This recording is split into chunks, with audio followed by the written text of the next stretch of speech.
என்ன மாரி நடிகர்கள் எல்லாம் வந்து நல்ல நடிகனோ, திறமைசாலியோ, நல்ல நல்ல கதாபாத்திரம் பண்ணாலும், எங்களுக்கு ஸ்டார்டம் வர்றது இந்த மாரியான சில ஸ்டார்ஸோட நடிச்சதுனால, அவங்களுடைய ஸ்டார்டமும் நமக்கு வருது. ஸோ கைஸ், வீடியோ கிளிப் பார்த்துருப்பீங்க. பிரகாஷ் ராஜ் அவர்கள் பார்த்தோம்னா ரீசெண்டாக கொடுக்கப்பட்ட இன்டர்வியூவில் கில்லி படத்தை பற்றி ஒரு முக்கியமான விஷயத்தை ஷேர் பண்ணியிருக்காரு. ஃபஸ்ட்டு பார்த்தோம்னா இந்த மாதிரியான சொல்கிறக்கே பார்த்தோம்னா கண்டிப்பாக ஒரு பெரிய மனசு வேணும்னு தான் சொல்லணும். அதாவது கில்லி படத்தில் பார்த்தோம்னா தளபதி, த்ரிஷா, பிரகாஷ் ராஜ் இந்த 3 பேர் காம்போ பார்த்தோம்னா சூப்பராகவே ஒர்க் அவுட் ஆகிருக்கும்.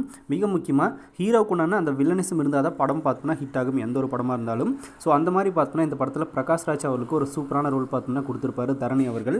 அவரோட ரோல் பார்த்தோம்னா இப்போ வரைக்கும் எந்த மாதிரி நின்று பேசுது அப்படிங்கிறது எல்லாருக்குமே தெரிஞ்ச ஒரு விஷயம் தான். ஸோ அப்படிப்பட்ட அந்த ரோல் பார்த்தோம்னா விஜய் அப்படிங்கிற அந்த ஸ்டார்டம் கூட பண்ணும்போதே எங்களுக்கு பார்த்தோம்னா அந்த கேரக்டருக்குண்டான வேல்யூவை கிடைக்கும் அப்படிங்கிறத ஓப்பனாக பார்த்தோம்னா உடச்சி சொல்லியிருக்காரு. ஸோ அந்த டைமில் கில்லி ரிலீஸ் ஆகும்போது செலிப்ரேட் பண்ணவங்க பார்த்தோம்னா இப்பவும் செலிப்ரேட் பண்ணுறாங்க அப்படின்னு கிடையாது. இப்போ இருக்கிற விஜய்க்கு வந்திருக்கிற புது ஃபேன்ஸ் பார்த்தோம்னா அப்போ கில்லி ரிலீஸ் ஆகும்போது கூட பிறக்காத ஃபேன்ஸ் எல்லாம் பார்த்தோம்னா இப்போ வந்து தளபதியை காரணமாக வச்சு என்னையும் செலிப்ரேட் பண்ணுறாங்க. அது இப்போ எங்களுக்கு கிடைக்குது அப்படின்னா இந்த மாதிரியான பெரிய ஸ்டார்ஸ் கூட பண்ணுறதுனால தான் அது வந்து ஒத்துக்கிட்டு தான் ஆகணும் அப்படிங்கிறத சொல்லியிருக்காரு.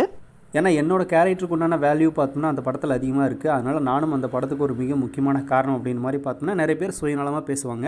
ஆனால் இதில் பார்த்தோம்னா அவர் அப்படி சொல்ல கிடையாது. அந்த கேரக்டர் பார்த்தோம்னா இப்படி வெளியே தெரியறதுக்கு மிக முக்கியமான காரணமே விஜய் அப்படிங்கிற அந்த ஸ்டார்டம் தான். ஸோ அவர் கூட சேர்ந்து பண்ணதுனால தான் இந்த மாதிரியான கேரக்டர்கள் பார்த்தோம்னா எங்களுக்கு நிலச்சி நிற்கிது. அது விஜய் மட்டும் கிடையாது, பெரிய பெரிய ஹீரோக்களோட பண்ணும்போது அவங்க ஃபேன்ஸ் வந்து ரசிக்கும்போது எங்களோட கேரக்டரும் அவங்க ரசிக்கிறாங்க. அதுக்கு பார்த்தோம்னா அவங்களுக்கு தான் பங்கு அதிகமாக இருக்குது அப்படின்னு மாதிரி பார்த்தோம்னா அவர் சொல்லியிருக்காரு.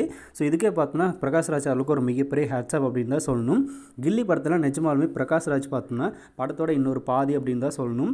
அதே மாதிரி தளபதி விஜய் அவர்களும் இவங்க 2 பேரும் இல்லை அப்படின்னா கில்லி கிடையாது அப்படிங்கிறதுல எந்த ஒரு மாற்று கருத்தும் கிடையாது. ஸோ இந்த மாதிரி ஓப்பனாக பார்த்தோம்னா சில விஷயத்தை ஒத்துக்கிற பிரகாஷ் ராஜ் அவர்களை பற்றி நீங்கள் என்ன நினைக்கிறீங்க அப்படிங்கிறத கமெண்ட்டில் ஷேர் பண்ணுங்கள். இன்னும் புதுசாக தளபதி ஃபேன்ஸ் யாராவது நம்ம சேனலை பார்த்துட்டு இருந்தால் மறக்காமல் சேனலை சப்ஸ்கிரைப் பண்ணிக்கோங்க. எனி டைம் நம்ம தளபதி பற்றின அப்டேட்ஸ் அண்ட் பாலிடிக்ஸ் நியூஸ் தான் நம்ம சேனலில் தொடர்ந்து வரும்.